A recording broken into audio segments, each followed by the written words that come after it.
Revelation 6:12.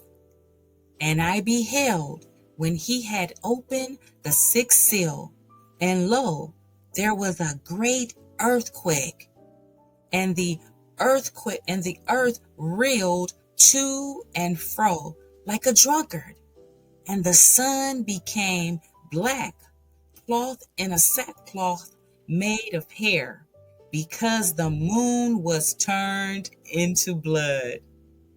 Yes, brothers and sisters, I said the world is talking about the moon turning into blood on March 14th.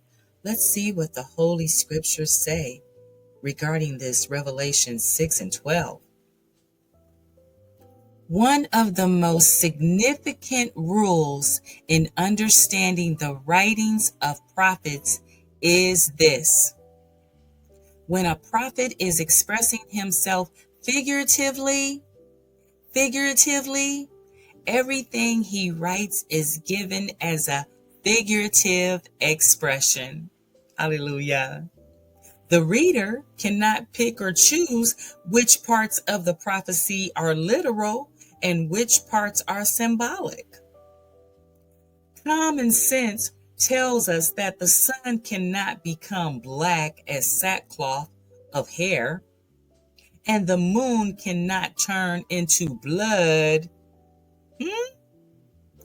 Therefore, those who are waiting for the literal earthquake, or should I say the literal great earthquake of this otherwise figurative portrayal, are going to be waiting a long, long time.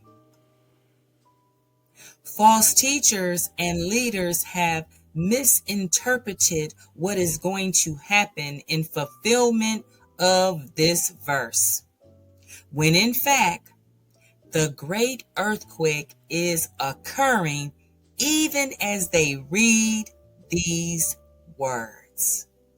My. They simply do not know or understand the metaphorical way in which it is presented to them in Apostle John's writing. To understand these things, one must take into consideration the source from which John took his symbolism.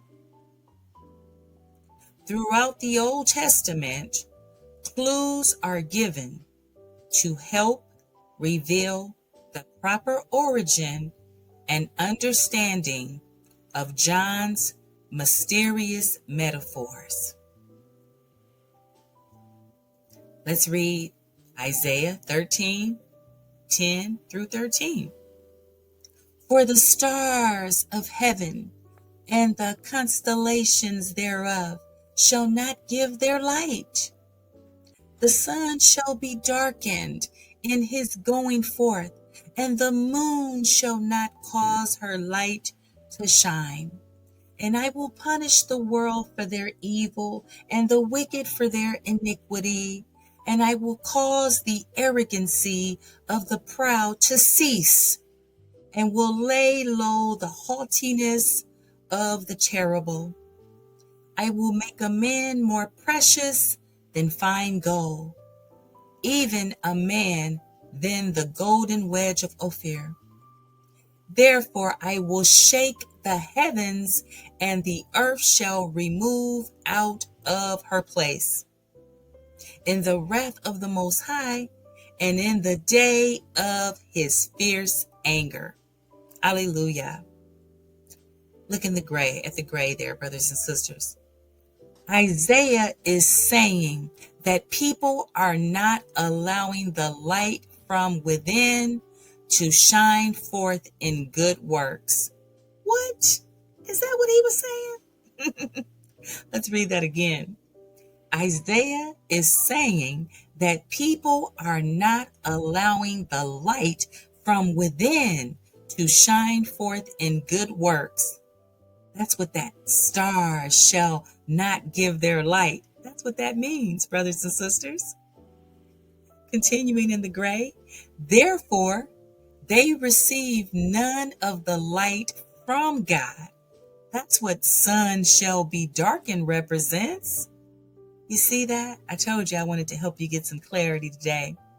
Therefore, they receive none of the light from God, which is sun shall be darkened.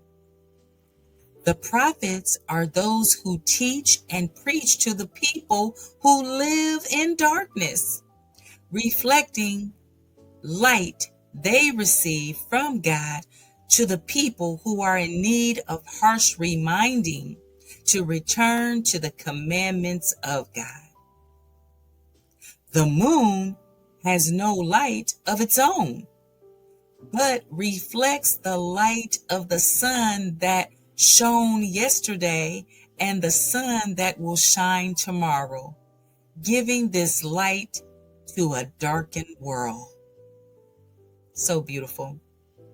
The prophets of God are metaphorically. You see that, brothers and sisters, how these ancient prophets spoke and what they wrote and left for us? The prophets of God are metaphorically presented as the moon.